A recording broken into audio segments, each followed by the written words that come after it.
सम्मानित साथियों, बहुजन समाज पार्टी की राष्ट्रीय अध्यक्ष, उत्तर प्रदेश की चार बार मुख्यमंत्री रह चुकी, पूर्व सांसद, करोड़ों करोड़ों कमजोर मजलूम बेसहारा दिलों की आवाज आदरणीय बहन कुमारी मायावती जी हमारे बीच में पहुंच चुकी हैं। अब मेरी आप लोगों से पुरजोर अपील है कि उनका जोरदार शब्दों में स्वागत करें, जोरदार ताली बजाकर स्वागत करें।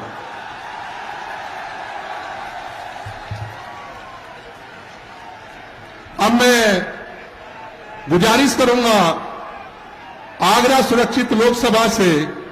बहुजन समाज पार्टी की प्रत्याशी श्रीमती पूजा अमरोही, फतेहपुर सीकरी लोकसभा की प्रत्याशी श्री राम निवास शर्मा जी, हाथरस सुरक्षित लोकसभा के श्री प्रत्याशी हेम बाबू धनकर जी से कि वो तीनों मिलकर आदरणीय बहन जी के सम्मान में सोने का मुकुट पेश करें।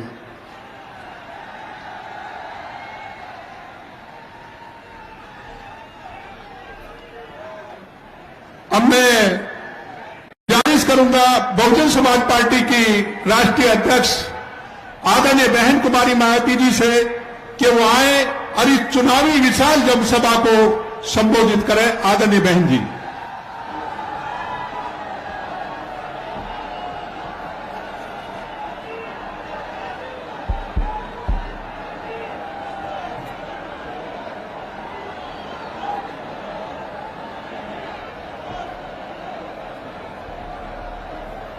बस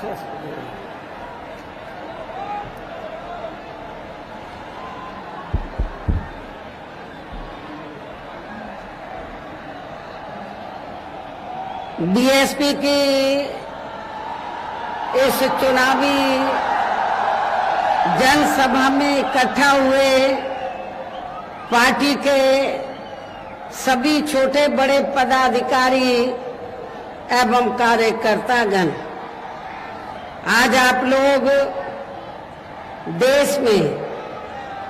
व यहाँ आपके उत्तर प्रदेश स्टेट में भी लोकसभा के लिए हो रहे आम चुनाव में अपनी पार्टी के उम्मीदवारों के समर्थन में मुझे सुनने के लिए यहाँ इकट्ठा हुए हैं, तो उसके लिए मैं आप सभी लोगों का हार्दिक दिल से आभार प्रकट करती हूँ। वैसे आप लोगों को ये मालूम है कि हमारी पार्टी कांग्रेस, बीजेपी व अन्य किसी भी विरोधी पार्टी तथा गठबंधन आदि के साथ मिलकर नहीं, बल्कि अकेले ही अपनी पार्टी के बलबूते पर पूरी तैयारी व दमदारी के साथ ये चुनाव लड़ रही है। इसके साथ ही हमने टिकट बंटवारे के मामले में भी यहाँ सर्व समाज के लोगों को उचित भागीदारी दी है, जिनको कामयाब बनाने के लिए अपनी पार्टी के लोग पूरे जी जान से लगे हैं। इस संबंध में यहाँ मैं ये भी कहना चाहूंगी कि हमारी पार्टी ने इस चुनाव में भी सर्व समाज के लोगों को टिकट बंटवारे के मामले में या देने के मामले में हमने उचित भागीदारी दी है। खासकर जो दलित वर्ग के लोग हैं या जो रिजर्व सीटें हैं, तो हमने रिजर्व सीटों पर भी अकेले एक ही कम्युनिटी के लोगों को नहीं, एक ही बिरादरी के लोगों को नहीं, बल्कि शेड्यूल कास्ट में जो विभिन्न जातियां आती हैं, तो उनको हमने चुनाव लड़ने का मौका रिजर्व सीटों पर दिया है। आगरा के लोगों को ये मालूम है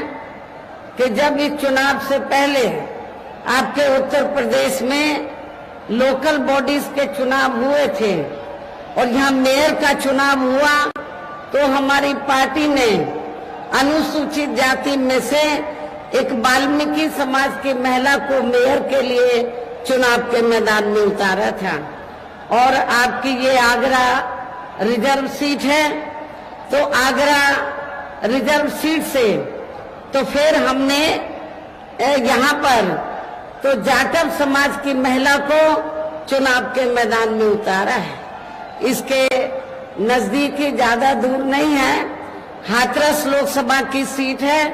तो वहां हमने धनगर समाज को जो अनुसूचित जाति में आते उनको भी चुनाव के मैदान में उतारा है। आपके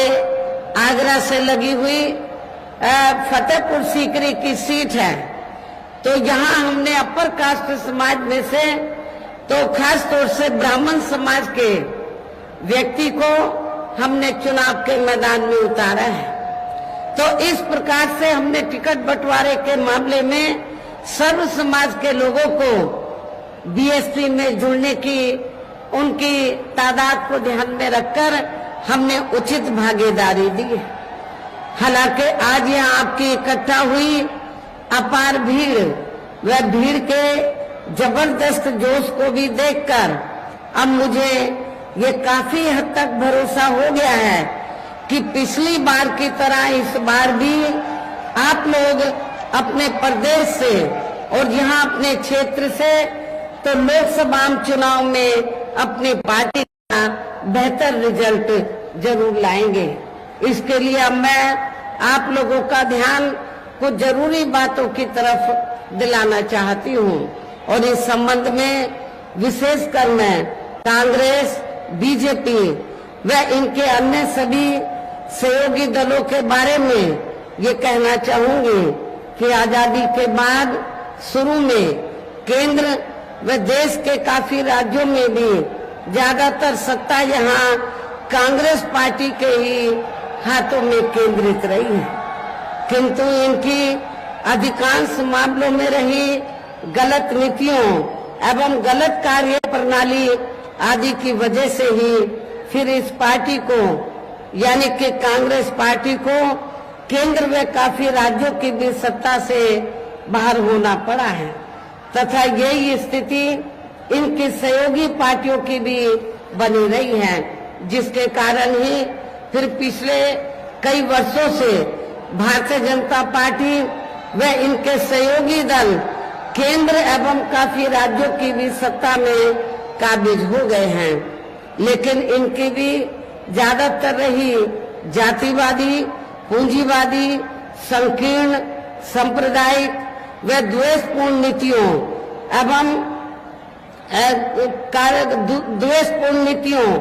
एवं कार्य प्रणाली आदि से तथा इनकी कथनी व करनी से भी काफी अंतर होने की वजह से अब ऐसा लगता है इस बार ये पार्टी भी यानी कि भारतीय जनता पार्टी भी केंद्र की सत्ता में आसानी से वापस आने वाली नहीं है, बशर्ते यदि ये चुनाव इस बार फ्री एंड फेयर होता है तथा आम चर्चा के मुताबिक वोटिंग मशीनों में भी कोई गड़बड़ी आदि नहीं की जाती है और वैसे भी इस बार चुनाव में इनकी कोई भी पुरानी एवं नई चल रही नाटकबाजी, जुमलेबाजी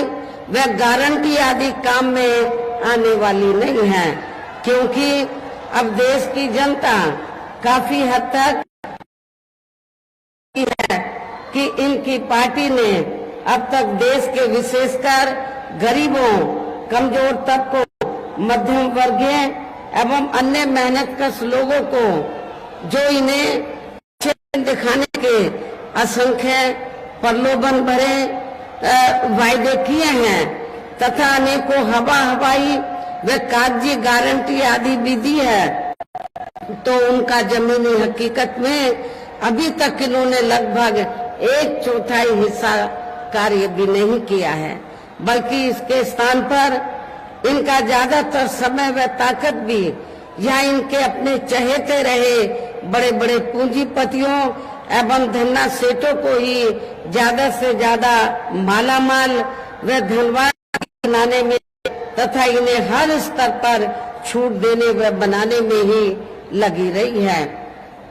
जिनके अधिकांश आर्थिक सहयोग से ही ये पार्टी व अन्य पार्टियां भी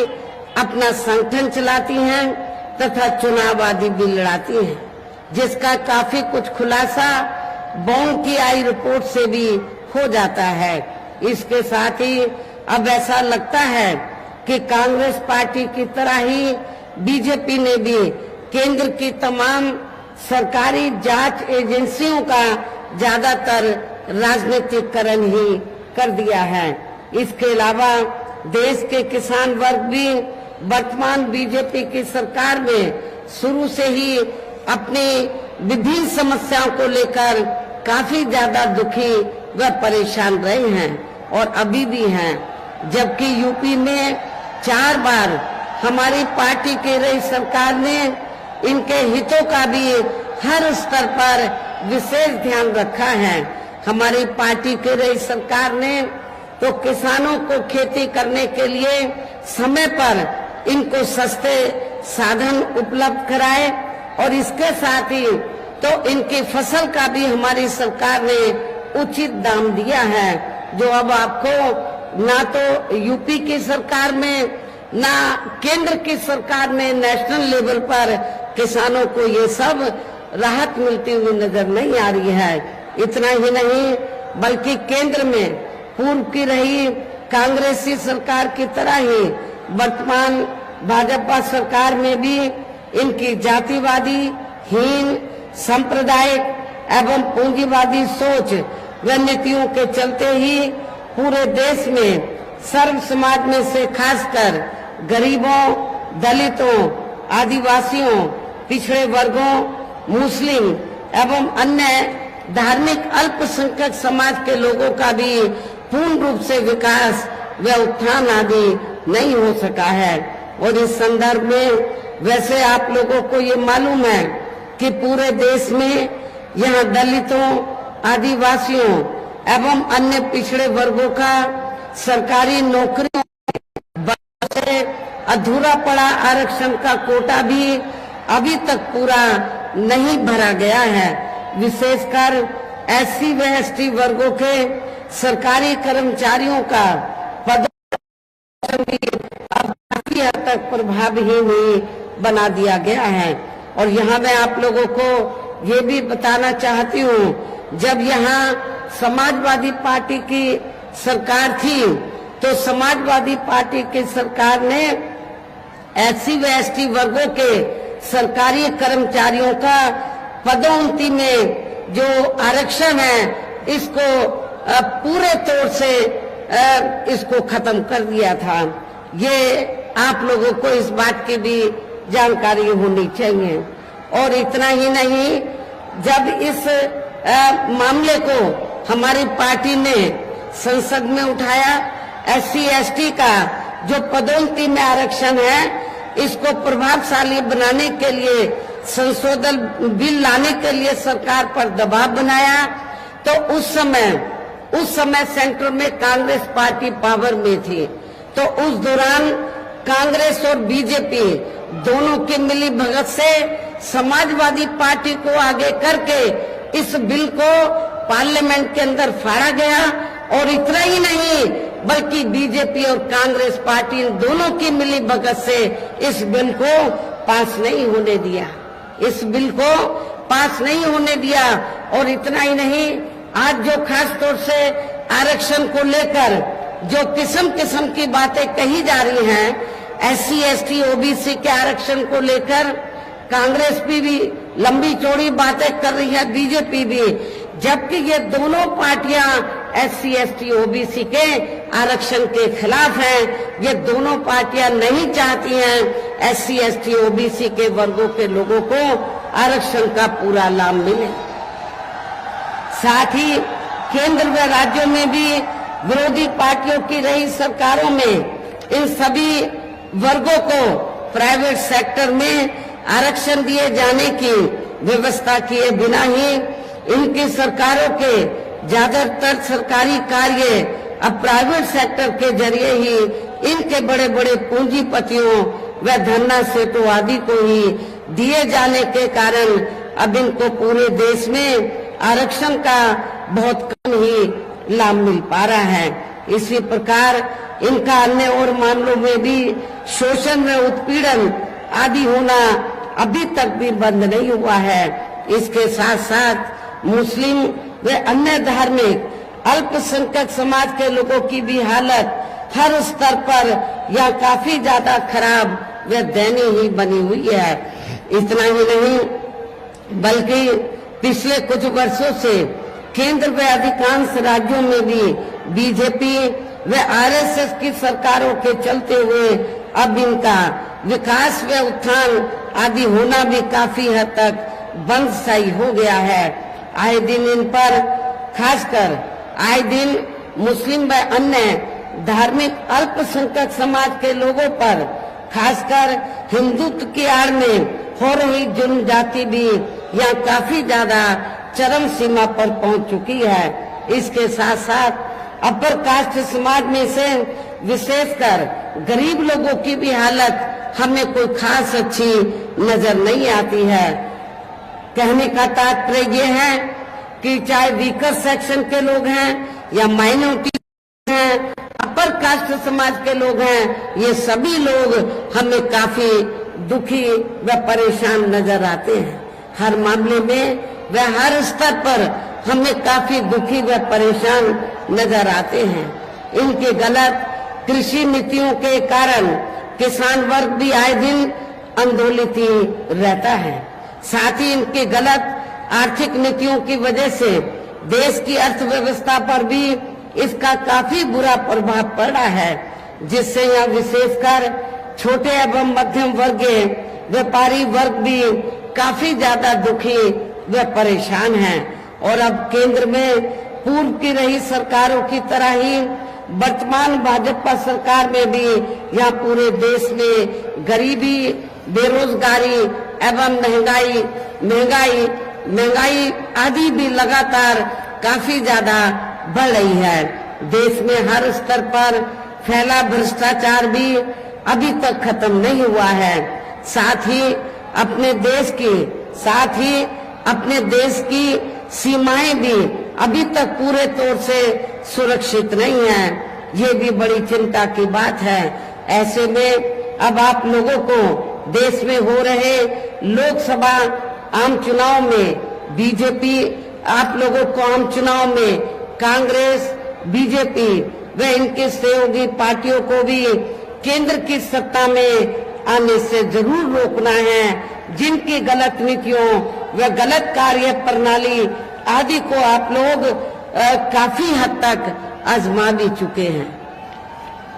ऐसी स्थिति में अब ये विरोधी पार्टियां इस चुनाव में भी किस्म किस्म के साम दाम दंड भेद आदि अनेकों हथकंडे इस्तेमाल करके केंद्र की सत्ता में आने की भी पूरी कोशिश में लगे हैं, जिनसे अपनी पार्टी के लोगों को हर स्तर पर काफी ज्यादा सावधान रहना है। और इस मामले में विरोधी पार्टियां अपने अपने पक्ष में हवा बनाने के लिए खासकर मीडिया, ओपिनियन पोल व सर्वे आदि का जो बड़े पैमाने पर इस्तेमाल कर रही हैं, तो उससे भी अपनी पार्टी के लोगों को बिल्कुल भी गुमराह नहीं होना है। इसके साथ ही विरोधी पार्टियों के विभिन्न रूपों में जारी किए गए इनके हवाई व प्रलोभन भरे चुनावी घोषणा पत्रों एवं वायदों आदि के बहकावे में भी अपनी पार्टी के लोगों को कतई नहीं आना है, जिन्हें ये पार्टियां चुनाव खत्म होने के बाद ज्यादातर अमल में नहीं लाती हैं। और अब जिन पर से देश की जनता का अधिकांश विश्वास ही उठ गया है, यही खास वजह है कि हमारी पार्टी किसी भी चुनाव में अपनी पार्टी का कोई भी चुनावी घोषणा पत्र आदि जारी नहीं करती है। वैसे भी हमारी पार्टी किसी भी मामले में कहने में बहुत कम बल्कि कार्य करके दिखाने में ही ज्यादा विश्वास रखती है। और इस बात का सबसे बड़ा सबूत ये है कि उत्तर प्रदेश में 4 बार हमारी पार्टी के नेतृत्व में रही सरकार ने चुनाव में अपनी पार्टी के बिना कोई जारी किए गए चुनावी घोषणा पत्र के ही प्रदेश व आम जनहित में काफी कुछ ऐतिहासिक कार्य करके दिखाए हैं, जिनकी अब देश में अधिकांश की सरकारें काफी नकल भी कर रही हैं। जबकि इस मामले में हमारी पार्टी का ये कहना है कि यदि इन पार्टियों के स्थान पर केंद्र में हमें अपनी पार्टी की सरकार बनाने का मौका मिलता है तो तब फिर हमारी पार्टी की बनी सरकार केंद्र में यहाँ अब तक रही सभी विरोधी पार्टियों की सरकारों की तरह केवल हवाई व कागजी कार्य आदि नहीं करेगी, बल्कि उत्तर प्रदेश की तरह ही जमीनी हकीकत में ठोस कार्य करके दिखाएगी। और इस संदर्भ में खासकर मैं ये कहना चाहूंगी, केंद्र द्वारा देश में पिछले कुछ समय से अति गरीब परिवारों को अस्थायी तौर पर फ्री में जो थोड़ी सी खाद्य सामग्री दी जा रही है, तो उससे इनका स्थायी तौर पर भला होने वाला नहीं है। और आप लोगों को ये मालूम है कि जब यहाँ असेंबली का चुनाव हुआ तो असेंबली के चुनाव में भी और अब लोकसभा चुनाव में भी पूरे देश के अंदर तो जो सर्व समाज में से जो गरीब लोग हैं जिनको इन्होंने फ्री में थोड़ा राशन आदि दिया है, खाद्य सामग्री आदि दी है, तो उसके एवज में तो ये इन्होंने असेंबली के चुनाव में भी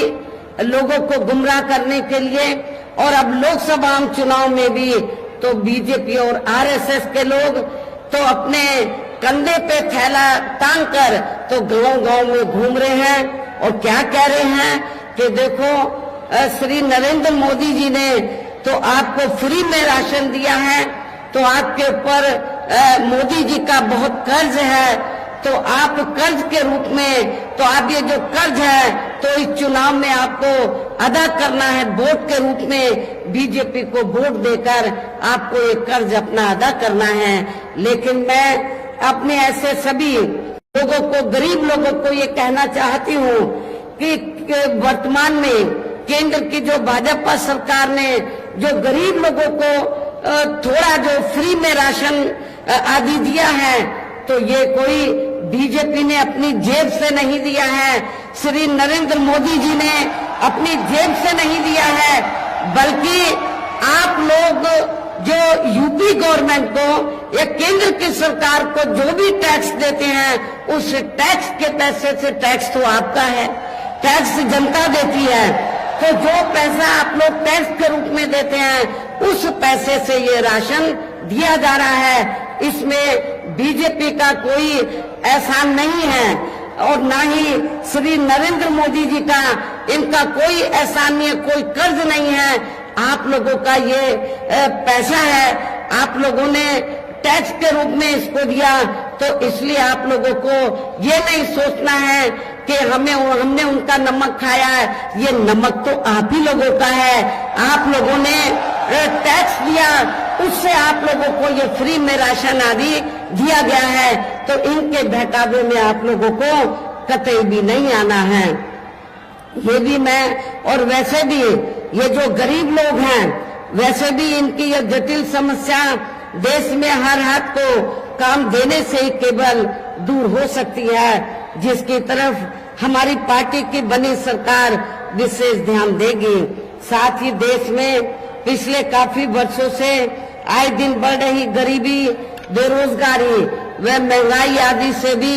जनता बहुत ज्यादा दुखी व परेशान है, जिसे भी आर्थिक नीतियों में तब्दीली करके जरूर दूर किया जाएगा। धर्म की भी आड़ में पिछले कुछ वर्षों से खासकर मुस्लिम समाज के लोगों का द्वेष की भावना से जो इनका काफी ज्यादा शोषण व उत्पीड़न आदि किया जा रहा है, तो उसे भी जरूर रोका जाएगा। और ये सब हमने अपनी यूपी की रही सरकार में करके भी दिखाया है। हमने उत्तर प्रदेश के अंदर कोई भी दंगा फसाद नहीं होने दिया है। इसके अलावा हमने यूपी में सर्व समाज में से गरीब एवं बेरोजगार लोगों को बेरोजगारी भत्ता आदि न देकर उन्हें बड़ी तादाद में रोटी रोजी के साधन भी उपलब्ध कराए हैं। जो अब ये कार्य भी अधिकांश ठंडे ही पड़े हैं, जिनको फिर सरकार बनने पर, केंद्र में सरकार बनने पर प्राथमिकता दी जाएगी। अर्थात देश में इस समय हो रहे लोकसभा चुनाव में विरोधी पार्टियों के जारी किए गए उनके हवाई व प्रलोभन भरे चुनावी घोषणा पत्रों आदि के बहकावे में अब यह खासकर देश के अति गरीबों, मजदूरों, बेरोजगारों एवं अन्य मेहनतकश लोगों को बिल्कुल भी नहीं आना है। और अब इन्हें ऐसी सभी विरोधी पार्टियों की हर हालत में ऐसी सभी विरोधी पार्टियों को हर हालत में केंद्र की सत्ता में आने से जरूर रोकना है, जिनके कथने व करने में काफी अंतर रहा है तथा जिन्हें ये लोग वर्षों से आजमा भी चुके हैं। ऐसे में अब मेरा यही कहना है कि आप लोगों को अपने खुद के व अपने प्रदेश व क्षेत्र के तथा देश के भी हित में अपने वोटों को यहाँ कांग्रेस, बीजेपी व अन्य विरोधी पार्टियों को न देकर केवल अपनी एकमात्र हितैषी पार्टी बहुजन समाज पार्टी को ही देना है। जो ये पार्टी उत्तर प्रदेश की तरह ही केंद्र में भी अपनी पार्टी की सरकार बनने पर फिर पूरे देश में यह अपनी पार्टी की सर्वजन हिताय व सर्वजन सुखाय की नीतियों पर आधारित ही सरकार चलाएगी। इसके साथ साथ केंद्र से जुड़ी आपके क्षेत्र की जो भी यहाँ स्थानीय समस्याएं होंगी तो उन्हें भी फिर दूर करने का हर संभव पूरा प्रयास किया जाएगा। साथ ही यहाँ गरीबों, मजदूरों, बेरोजगारों, कर्मचारियों, किसानों, छोटे व्यापारियों एवं अन्य मेहनतकश लोगों के हितों का भी विशेष ध्यान रखा जाएगा। सर्व समाज में से खासकर दलितों, आदिवासियों, गरीबों, दलितों, आदिवासियों, पिछड़े वर्गों, मुस्लिम व अन्य धार्मिक अल्पसंख्यक समाज के लोगों के विकास एवं उत्थान के साथ साथ हर स्तर पर इनकी सुरक्षा आदि के लिए भी सख्त कदम उठाए जाएंगे। और तभी फिर यहाँ वास्तव में अपने देश के महान संतों, गुरुओं व महापुरुषों में भी विशेषकर महात्मा ज्योतिबा फूले, छत्रपति शाहू जी महाराज, श्री नारायणा गुरु, बाबा साहब डॉक्टर भीमराव अंबेडकर एवं मान्यवर श्री काशीराम जी आदि का अधूरा सपना जरूर साकार हो सकता है, जिनको यूपी में हमारी पार्टी की रही सरकार द्वारा हर स्तर पर पूरा आदर सम्मान दिया गया है। इन्हें खास बातों के साथ ही अब मेरा देश व आपके स्टेट के भी हित में, आपके क्षेत्र के भी हित में यही कहना है कि हमारी पार्टी ने यहाँ जिनको भी चुनाव के मैदान में उतारा है, जो आपके सामने या मंच पर भी मौजूद हैं, तो उन्हें आपको जरूर कामयाब बनाना है, जिसके लिए यह पार्टी के सभी स्तर के छोटे बड़े पदाधिकारी एवं कार्यकर्तागण आदि पूरे जी जान से लगे हैं। और अब अंत में मेरा यही कहना है कि आप लोगों को वोट पड़ने वाले दिन यहाँ बीएसपी के अपने सभी लोकसभा उम्मीदवारों को, अर्थात आगरा जो सुरक्षित लोकसभा की सीट है, यहाँ से हमने श्रीमती पूजा अमरोही को चुनाव के मैदान में उतारा है। इसी जिले में, आगरा जिले में ही दूसरी सीट है फतेहपुर सीकरी लोकसभा की सीट। यहाँ से हमने श्री राम निवास शर्मा को, जो बहुत ही सामाजिक हैं और जी जान से अपनी सीट को जीतने में लगे हैं, इनको चुनाव के मैदान में उतारा है। हाथरस सुरक्षित लोकसभा की सीट से हमने श्री हेम बाबू को चुनाव के मैदान में उतारा है। हमारी महिला भी जो आगरे से चुनाव लड़ रही है, आपके जाटव समाज से ताल्लुक रखती है, ये भी जी जान से लगी हुई है, तो इनको भी जिताकर आप लोग इनका हौसला जरूर बढ़ाएं। और अपने जो ब्राह्मण समाज से, धनगर समाज से हैं, जो भी हमारे उम्मीदवारियां चुनाव के मैदान में हैं, इनको आप लोग जरूर कामयाब बनाएं। और इनको कामयाब बनाने के लिए आप लोगों को ये मालूम है कि हमारी पार्टी का चुनाव चिन्ह क्या है, हाथी। आप लोगों को बहुजन समाज पार्टी का जो चुनाव चिन्ह हाथी है, हाथी चुनाव चिन्ह के सामने वाले बटन को दबाकर आप लोगों को अपनी पार्टी के इन तीनों प्रत्याशियों को रिकॉर्ड तोड़ वोटों के अंतर से जरूर कामयाब बनाना है, विजयी बनाना है। इनको पार्लियामेंट में जिताकर जरूर भेजना है। इस खास अपील के साथ ही अब मैं अपनी बात यही समाप्त करती हूँ। जय भीम, जय भारत।